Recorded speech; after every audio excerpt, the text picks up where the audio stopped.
नमस्कार, स्वागत छ यहाँहरुलाई नेप्से ट्रेडरमा।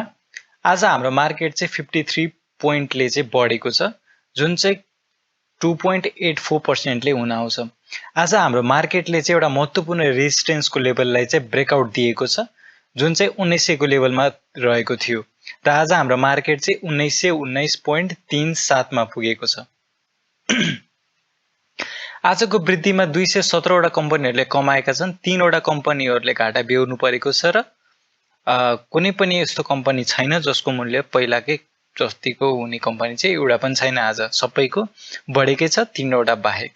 त्यस्तै टप गेनरको कुरा गर्नुहुन्छ भने आइजीआई, एसएलबीएसएल, जीआईबीएफ1, एसएचएल र टीआरएच को चाहिँ सबसे ज्यादा बढेको छ, जसमा चाहिँ सर्किटको लेभलमा कारोबार हुने चाहिँ यी कम्पनीहरू नै हुन्। त्यस्तै टप लुजरको कुरा गर्नुहुन्छ भने आइसीएफसी को डिभेन्चर, एलईएमएफ र के रे बैंक अफ काठमाडौँको डिभेन्चर, त्यस्तै एसडीबी को डिभेन्चर र एनआईबीएसएफ2 को म्युचुअल फन्ड चाहिँ घटेको छ। त्यस्तै टप टर्नओभरको कुरा गर्नुहुन्छ भने शिवम, एसएचएल, सीएचसीएल, एनआईसीए र एसएचपीसी मा चाहिँ एकदम ज्यादा टर्नओभर देखिएको छ। यसको मतलब इन्भेस्टरहरूको चाहिँ पैसा यी कम्पनीहरुमा एकदम ज्यादा आज इन्भेस्ट भएको छ। त्यस्तै टप भोल्युमको आधारमा हेर्नुहुन्छ भने शिवम, एसएचएल, निफ्रा, सीएचसीएल र एसएचपीसी को चाहिँ एकदम ज्यादा भोल्युम आएको छ भने टप ट्रान्ज्याक्सन किनबेच चाहिँ एकदम धेरै शिवम, निफ्रा, एसएमजेसी र एसएचएल र सीएचसीएल मा चाहिँ एकदम धेरै किनबेच भएको छ। अब आजको बढ्नीमा चाहिँ कुन सेक्टरको कस्तो योगदान थियो भनेर हेर्नु पर्दाखेरि बैंकिङ इन्डेक्स 1.45% ले बढेको छ। औसत नेप्से भन्दा निकै कम छ, तर यो पनि एउटा उत्कृष्ट छलाङ हुन सक्छ बैंकिङ इन्डेक्सको कम्पेयरको लागि, किनभने बैंकिङ इन्डेक्स भनेको एउटा यस्तो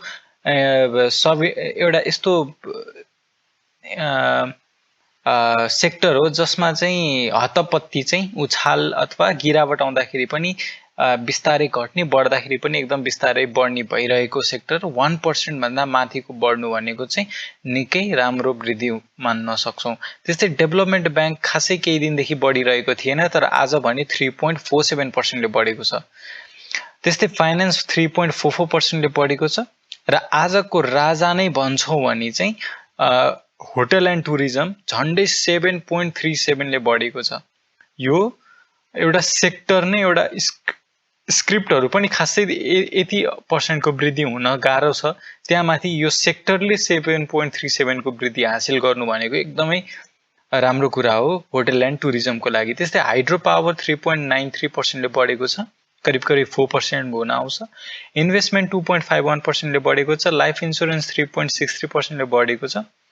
म्यानुफ्याक्चरिङ एन्ड प्रोसेसिङ 3.3% ले बढेको छ। माइक्रो फाइनान्स 2.6% ले बढेको छ। म्युचुअल फन्ड 0.76% ले बढेको छ।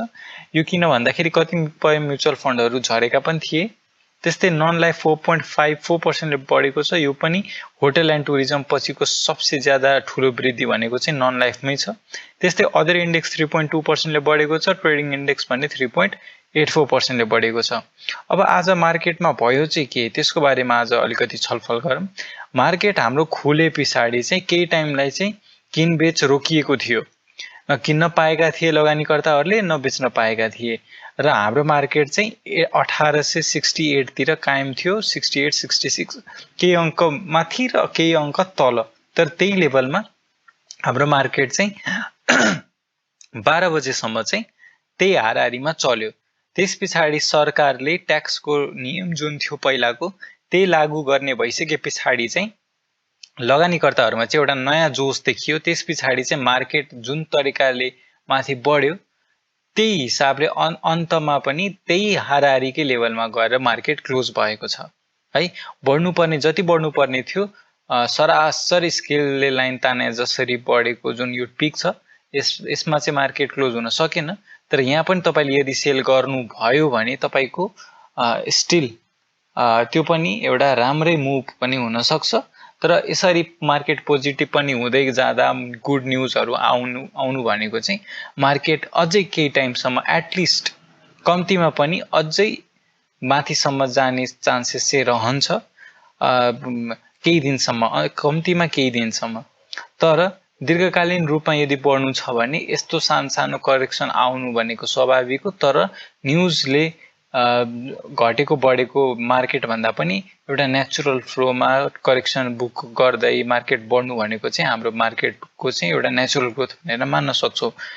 आजको वृद्धि त प्योर न्युज ओरिएन्टेड नै थिए, न्युज ड्रिभन भन्न सक्छौँ आज, तर यो पनि काहीँ न काहीँ हाम्रो मार्केट आजसम्म पनि झर्नुमा पनि केही न्युजले अफेक्ट गरेकै हुन्छ। त्यस कारणले विथआउट न्युज चाहिँ हामीलाई लजिकल नलाग्न सक्छ। त्यसकारण आज मार्केटको चाहिँ यस्तो वृद्धि भनेको चाहिँ आज ट्याक्सको न्युजले गर्दा रहेको छ।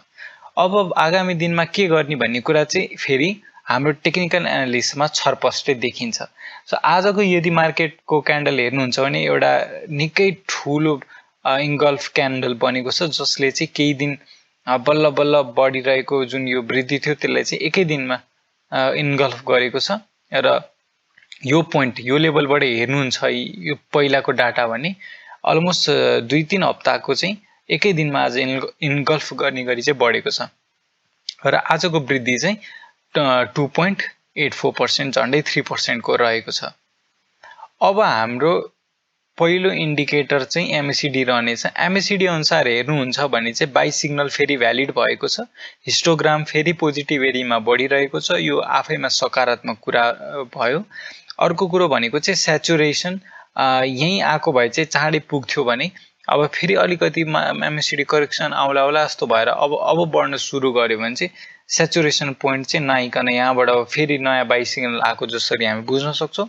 त्यस्तै अर्को इन्डिकेटर छ आरएसआई। आरएसआई अनुसार हेर्नुहुन्छ भने पनि यो पनि सेम सिचुएसन रह्यो, किनभने यहाँनिर झन्डै तपाईँको अलिकति तपाईँको अस्ति अल टाइम हाई, यो सानो स्विङको चाहिँ अल टाइम हाई 1945 तिर हुँदाखेरि चाहिँ आरएसआईको लेभल झन्डै 68 तिर रहेको थियो।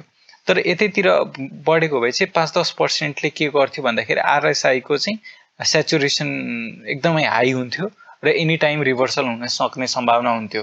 नभन्दै 68-70 को लेभलमा रिभर्सल भएको पनि हो, तर खासै घट्न नपाइकन फेरि एउटा बढिरहेको छ। यो बढ्ने क्रमले चाहिँ सेचुरेसन अब आउन अझ टाइम लाग्ने र अबको वृद्धि चाहिँ अझ दीर्घकालीन रूपमा चाहिँ हिजो अस्ति भन्दा चाहिँ अझ लामो समयसम्म हुन सक्ने चान्सेस चाहिँ देखाउँछ यसले। त्यस्तै अर्को इन्डिकेटर छ बोलिङ्गर ब्यान्ड। बोलिङ्गर ब्यान्ड अनुसार हेर्नुहुन्छ भने चाहिँ मिडल ब्यान्डलाई चाहिँ ब्रेकआउट दिइसकेको छ। यदि घटेर जान्छ भने पनि मिडल ब्यान्डमा सपोर्ट लिने चान्सेस चाहिँ अब रहन्छ। अर्को कुरा चाहिँ रहन्छ तपाईँको सुपर ट्रेन्ड। सुपर ट्रेन्ड अनुसार हेर्नुहुन्छ भने सुपर ट्रेन्डले एकदमै छिटो सिग्नललाई दिने गर्दछ, तर बाई सिग्नलको लागि चाहिँ हामीले अझै पनि 1960 को ब्रेकआउटलाई चाहिँ हामीले कुर्नुपर्ने देखिन्छ। मार्केट अहिले हेर्दा पोजिटिभ देखिएको छ। मार्केटमा अहिले न्युजहरू पनि एकदमै राम्रो छ। गुड न्युजकै भरमा यदि बढ्ने हो भने पनि कम्तीमा अझै यो हप्ता बढ्नुपर्ने हुन्छ। त्यो हिसाबले हामीले अर्को नयाँ टार्गेट भनेको चाहिँ 2200 सम्म हेर्न सक्नेछौँ।